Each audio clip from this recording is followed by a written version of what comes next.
বাংলাদেশে সৌদি এম্বাসির পক্ষ থেকে 13টি মেডিকেল সেন্টারকে তারা সাময়িকভাবে ব্ল্যাকলিস্ট করছে।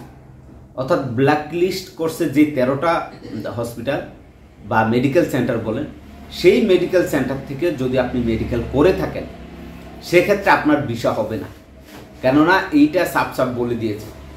তো কোন কোন মেডিকেল সেন্টারগুলো আমি নামগুলো আপনাদেরকে বলে দিচ্ছি।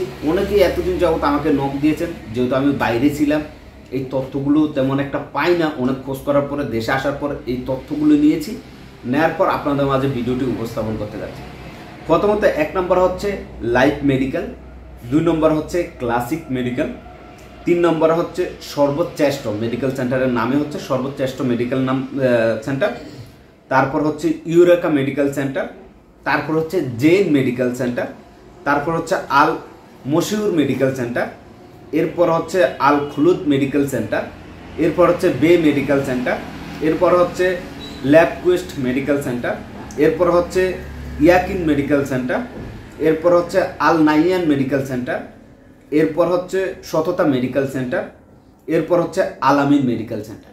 অর্থাৎ এই যে 13টি মেডিকেল সেন্টার, আপনারা জানেন বাংলাদেশে গামকা থেকে অর্থাৎ মধ্যপ্রাচ্যের যে কয়টি দেশ আছে এই কয়টি দেশের জন্য গামকা থেকে 185টি মেডিকেল সেন্টার অনুমোদন দেওয়া আছে বাংলাদেশে। এই 185টি মেডিকেল সেন্টার থেকে তারা এই 13টি মেডিকেল সেন্টারকে সাময়িকভাবে বরখাস্ত করার জন্য বা সাময়িকভাবে ব্ল্যাকলিস্ট করছে। এবং সৌদি এজেন্সি যদি চায়, আজকে চাইলে আজকে, কালকে চাইলে কালকেও এই সাময়িক বরখাস্ত অর্থাৎ সাময়িক যে ব্ল্যাকলিস্ট করছে সেখান থেকে তাদেরকে তুলেও নিতে পারে, এটা গ্যারান্টি নেই। আমি আজকে ভিডিওটা করতেছি, এখন পর্যন্ত তারা ব্ল্যাকলিস্টে আছে।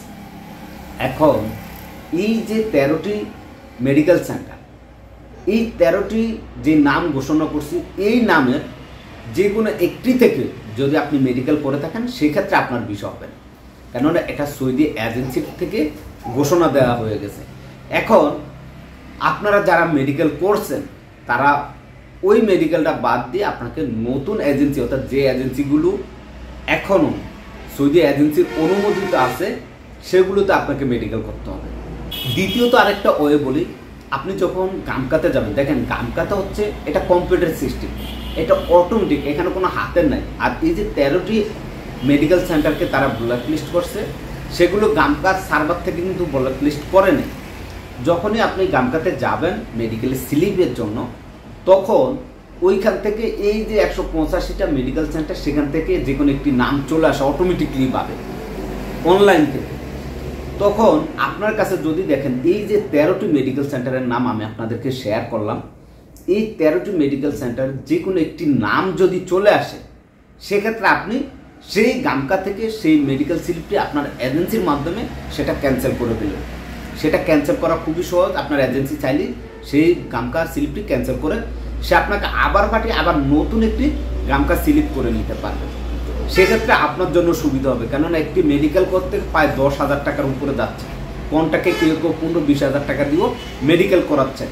তো এর ফলে যেটা হবে কি, আপনি যদি গামকা স্লিপটা পাওয়ার সাথে সাথে আপনি যদি দেখেন যে এই ব্লক লিস্টে থাকা এই নামের মধ্যে একটি নাম পড়ে গেছে, আপনি সেটা ক্যান্সেল করে আবার নতুন করে আরেকটি গামকা স্লিপ নেন।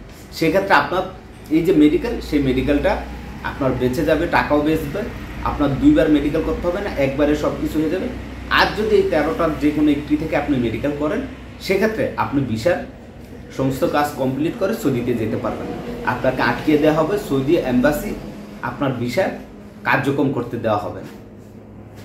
এই ছিল আজকের ভিডিওটি বেশি বেশি করে শেয়ার করবেন, যাতে করে আমাদের সকল প্রবাসী ভাইরা এই সঠিক তথ্যটি জানতে পারে। আজকের মতো আমি এখানে বিদায় নিচ্ছি। সবাই ভালো থাকবেন, সুস্থ থাকবেন, আল্লাহ হাফেজ।